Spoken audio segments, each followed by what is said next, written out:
And I told her, you do not put the good scissors in the junk drawer. The junk drawer is where scissors go to die. That's not storage. That's a... Oh, hi, we're on.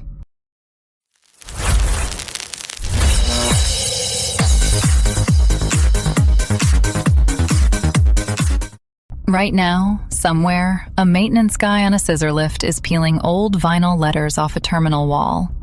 And the 3 letters he's putting up are the same 3 letters that move in after hours trading. A public airport got renamed today. The whole federal aviation system has to make it real by tonight. We'll tell you whose name is on the runway now, and why it's the one part of that airport he'll never actually touch. Then, a herder in India, flat on his back, a lioness sitting on his chest, teeth out, for 30 full minutes.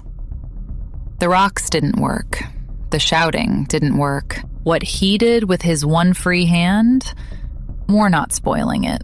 And a local guy won! Actually won! Wept, got carried on shoulders, and then a man with a clipboard took it back over the color of a piece of cloth. And I am not okay. I'm Sloane, that's Kiki. Aubrey Jo's in the garage. Thursday the 9th. This is Broadcast 404 Live. Roll it. The following contains strong language, adult themes, and satire, plus a set of 3 letters that are now simultaneously an airport, a stock ticker, and a hat. When one word does 3 jobs at once, that's not efficiency. That's a warning. Viewer discretion is recommended. Okay, plainly, a sitting president got an airport renamed after himself. And starting today, the FAA has to make it real. Every sign, every flight manifest, every navigation database. That's the news. The Federal Aviation System is spending its Thursday updating branding, and the new code is DJT, which is also his stock ticker. So the same 3 letters move markets and move luggage. He put his name on a runway other people have to land on. That's not a legacy. That's a dog pissing on a fire hydrant the size of goddamn Delaware, and then billing you for the piss. This is a public airport, built with public money, named for a man who has never once walked through its terminal like a person, because he flies private. So we, the taxpayers, are paying overtime to bolt his name onto the one part of aviation he personally never touches. But sweetie, isn't that the whole American dream? You work hard, you get somewhere, and then a woman in a Cinnabon apron has to say your name to a man missing a shoe at gate B14. I find it inspiring. And here's the thing nobody wants to say out loud. We're not mad because it's him. We'd have done this for anyone. This is a country that will happily rename the thing you paid for after the guy who never has to use it. And the only reason it feels new is we usually wait until they're dead. We just skip the waiting. I've been sitting with a man who put his name on a runway. Aubrey Jo.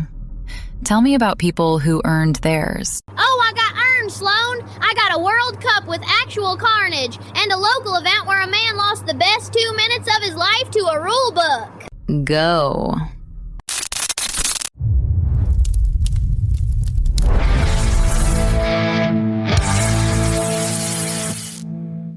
World Cup, and I gotta flag it. This is all Reddit. Nobody's confirmed shit. But they're saying Christian Pulisic fractured his leg in the Belgium loss. Our guy. Our one guy. Snapped a leg on home soil at our World Cup, and I am not okay about it. Hold on, my sister. Says the Argentine Soccer Federation is under an FBI money laundering probe. The whole fucking federation. Cool. Great sport. Everybody's clean. Anyway, England's Jarrell Kwanzaa got a 2-game ban for a red card against Mexico, which means he misses a possible semifinal against Argentina. And buddy, you played your ass out of the one game anybody would remember your name for. That's not a suspension, that's a curse. But the good one, Cheryl Reeve, Minnesota Lynx, just broke the all-time WNBA record for coaching wins, 86-80 against the Sun. Winningest coach in the history of the goddamn league, and she did it quiet. No airport, no runway, fucking statue. She just went to work and beat everybody who ever lived. Absolute legend. Local. Last night, the half-poured concrete pad behind the new tractor supply off Route 12 in Denby, the inaugural sandbag ladder climb. Haul a 40-pound sandbag up a 12-rung ladder, ring the bell, come down. Margaret entered. Derek. Still in the neck brace, now on a knee scooter, trained 6 weeks. And here's the shit of it. He won! Rang the bell first, wept, got carried on shoulders, best 2 minutes of the man's life. And then a judge with a clipboard voids it. Wrong color bib. His was orange. The heat was assigned green. 40-year-old rule book, page 11. Win vacated. Handed to the next finisher. Margaret, 33rd straight. She never climbed a fucking ladder in her life. She just outlasted a paperwork technicality. Derek's got the memory of ringing the bell and a green bib nobody gave him. Subscribe, like the video. My completely legal garage book is deep in the hole to a man named Tony, and your clicks are the only thing standing between me and a conversation I don't want to have. He rang the bell. He actually won, and a man with a clipboard took it back over the color of a bib. That's the most government thing I've heard all night, and I opened the show on an airport. Oh, but he got to win, sweetie. For 2 whole minutes, he was carried on shoulders, and nobody can void a feeling. I bring that man a pot roast, and I would not bring up the bib. And if he brings up the bib, I change the subject to how good the pot roast is. Kiki, the bib is the only thing worth mentioning. Orange versus green, page 11. A rule older than him took his one shining moment.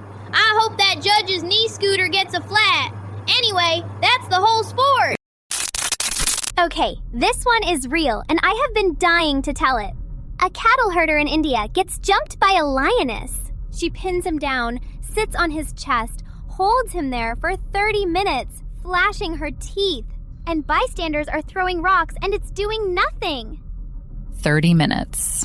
So a 900-pound animal was toying with a man, and the emergency response was a crowd of guys underhanding gravel. And then, sweetie, with his one free hand, he just started petting her, stroking her fur, and she got up and walked off into the forest like she'd gotten what she came for.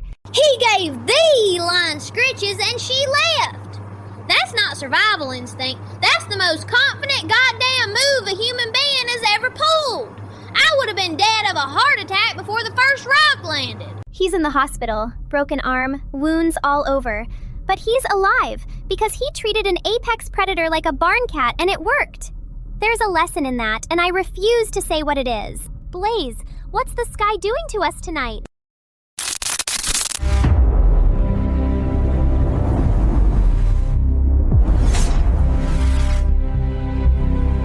Hey, 2 cities tonight, and they don't add up. Chickasha, Oklahoma is 97 degrees, clear sky, and getting hit with 54-mile-an-hour winds. Buffalo, New York, half the temperature, same clear sky, is getting the exact same 50. One wind, 2 ends of the country, no storm on either. Wind is supposed to come from something, a front, a system, a pressure line you can point to on a map. This one skipped the paperwork. It just showed up. Holsted's dead flat again. But I'll tell you what I promised. That stairwell that keeps getting Gerald's chairs? I sat in it for an hour last night. Nobody walked up. What keeps going up those stairs is the draft. The building breathes when the vent kicks on. It was air. An hour of my life. It was air. And since I've got you, a whistleblower suing a company called Alignment Healthcare says they inflated the profit numbers on paper so the executives would hit their bonus targets. The sick people were real. The profit was ink someone added, so a bonus with clear. Same shape every time. The number moves so the right person gets paid, and the number was never checked by anyone who'd lose sleep if it lied. Forecast. 1 wind, coast to coast, attached to nothing, and 1 stairwell that turned out to just be a building breathing. Back to you. 8 nights of Who's on the Stairs, and the answer is event. I'm almost disappointed for you. Me too. I liked it better locked. A draft doesn't owe you an explanation, and I wanted one. See, that's the sweetest one you've solved all week, sweetie. A building that breathes. Come sit down. Let the stairs breathe without you supervising them.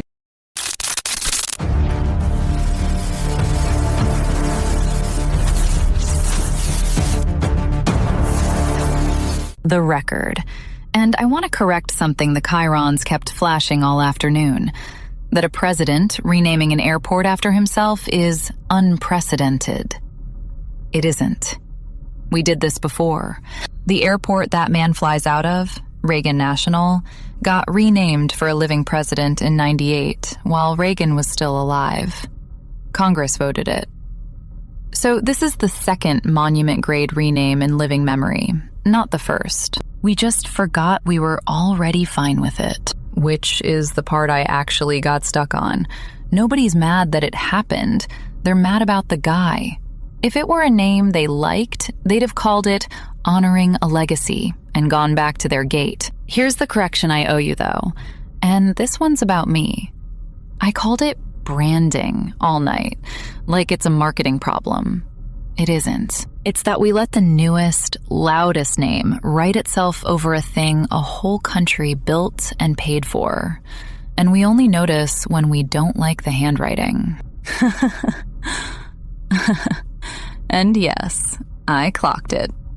Reagan's still on the OLD signs at his own airport, and now his airport is where you catch a flight to the new guys. 2 dead presidents worth of ego stacked in one connecting flight. The Record. It's not new, and it's not the man. It's that the price of a public thing is now whoever shouts their name over it last. Noted.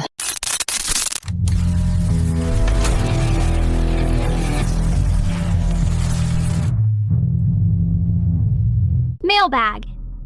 Inbox is shy tonight, so Sloane and I are still arguing the one from lunch. She says you cannot check into a flight with 3 initials. I say, if the airport's named 3 initials, the whole trip is vibes now. You cannot board a plane on vibes, Kiki. You need a name and a seat number. Sloane, they renamed the airport on a vibe. The seat's the only honest part left. I'd board on 3 initials. My confirmation number's basically Wordle already. What's 3 more letters? The 3-letter code isn't the name. It's a routing tag. It never changes, even when the name does. So the airport can be called anything. The luggage doesn't care what you named it. And that wraps the mailbag, sweethearts. Leave me a note under any video.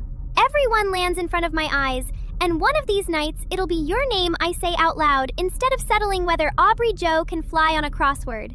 Good night from the mail.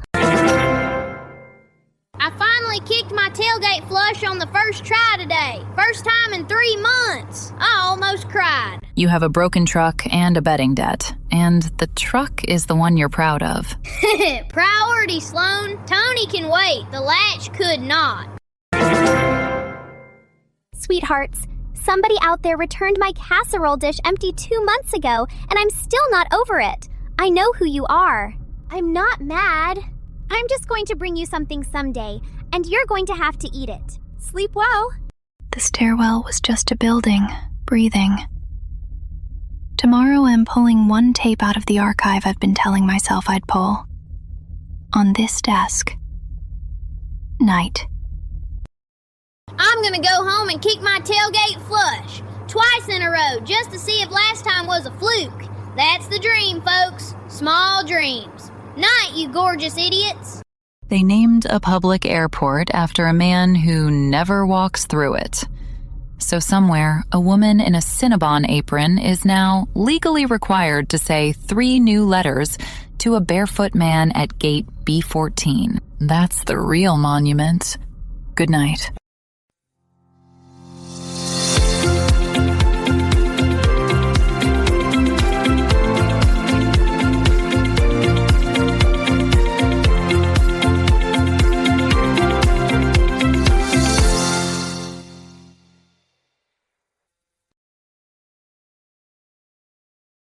Called the feedlot again about the goat. Still nobody's missing a goat. So there's a goat out there that took a man out and vanished. No owner, no barn, nothing. I kinda respect it. Anyway,